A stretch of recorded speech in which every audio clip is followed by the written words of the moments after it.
لیجئے جی، بالآخر ہم نے نا یہ جو کنج کا پرندہ ہے یہ ہمارے علاقے میں ایک پانی پہ آ کے اترتا تھا، اور یقین کریں کہ اس کو 10-15 دن کی محنت کے بعد بالآخر ہم نے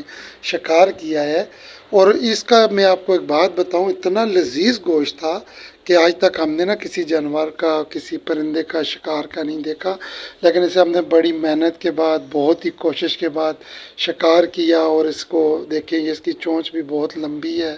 ٹھیک ہے، اس کے وہ ہے بھی بہت خوبصورت پرندہ، یہ اس کی آنکھیں اور اس کی ٹانگیں لمبی لمبی تھی، اور بڑی محنت سے شکار کیا، اور اس کو ہم نے جب بنا کے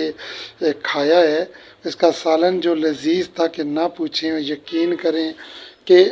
بڑے بڑے شکار ہم نے کیے ہیں، لیکن اس کا جو لطف تھا وہ بہت ہی زیادہ لذیذ تھا ماشاءاللہ۔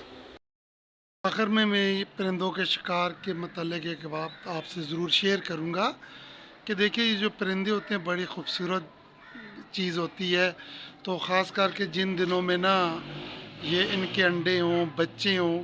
خاص کر بچوں کا سیزن ہو، تو اس سیزن کے اندر آپ کوشش کریں کہ ان کا شکار نہ کریں۔ دیکھیں، بعض پرندے ایسے ہوتے ہیں کہ جو اپنے بچوں کے لیے خوراک لینے جاتے ہیں، کچھ ان کے کھانے پینے کے لیے لے کے جاتے ہیں، اور آپ اگر ان کا شکار کر دیتے ہیں تو یہ ان کی ایک قسم کی نسل کشی ہے نا۔ تو امید ہے کہ یہ جو میں نے ویڈیو اپلوڈ کیا آپ کو پسند بھی آئی ہوگی، لیکن شکار کے متعلق کوشش کریں ان دنوں بالکل شکار مت کیجیے گا جن دنوں کے انڈے ہوتے ہیں، بچے ہوتے ہیں، ان کی نسل کشی ہوتی ہے، اور کسی کی نسل کشی کرنا میرے خیال میں یہ بالکل بھی غلط ہے، اور اس چیز کو عام بھی کیجیے گا۔ تو اللہ آپ سب کو سلامت تا قیامت رکھے، دعاؤں میں یاد رکھیے گا۔ بہت بہت شکریہ، اللہ حافظ۔